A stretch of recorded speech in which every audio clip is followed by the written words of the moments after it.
Mr. President, you said at your press conference in Seoul you expressed some frustration with the narrative that military force is the best response to difficult foreign policy challenges. I invite you to expand on that if you want to, but I'm more curious about what you said right after that.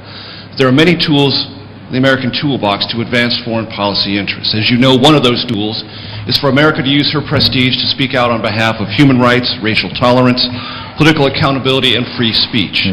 As you well know, Mr. President, those issues are up for grabs in Malaysia right now, and they're probably best symbolized by the precarious legal position of Anwar Ibrahim, the opposition political leader in this country. Former Vice President Al Gore has taken up his cause, as has Human Rights Watch and other international lawyers interested in human rights. Can you explain, sir, why you said nothing about these issues here in Malaysia, why you will not meet with Mr. Ibrahim, and how it's possible for the United States government to advance these interests of political reform when it won't use the non-military tools in the toolbox you described in Seoul? And Mr. Prime Minister, have you made any commitments to the United States government about your efforts in the future to address the issue of political reform here in Malaysia? Thank you.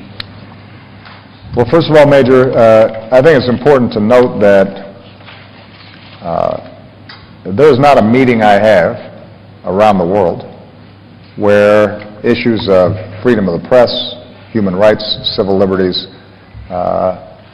aren't prominent on the agenda. And that includes my meeting with Prime Minister Najib. And I think when you say that these issues are all up for grabs in Malaysia, I think that implies a judgment about what's happening here in Malaysia that may not fully reflect the progress that's been made by Prime Minister Najib, but also the recognition, I think, by the Malaysian government that there's more work that needs to be done.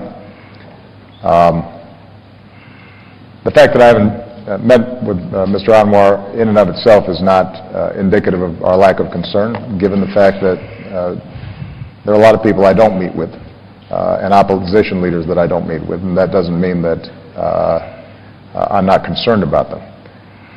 But what I have shared with the Prime Minister is the core belief that societies that respect rule of law, that respect freedom of speech, that respect the right of opposition to oppose even when it drives you crazy, even when it's inconvenient, the respect for freedom of assembly, the respect for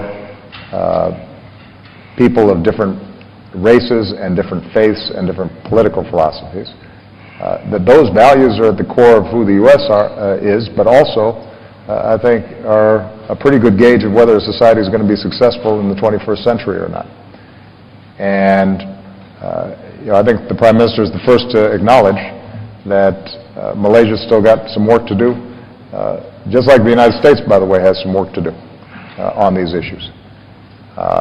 Human Rights Watch probably has a list of things they think we should be doing as a government. I am going to be constantly committed to making sure that these issues get raised in a constructive way. Prime Minister Najib came in as a reformer and one who's committed to it. And I'm going to continue to encourage him as a friend and a partner to make sure that we're making progress on that front.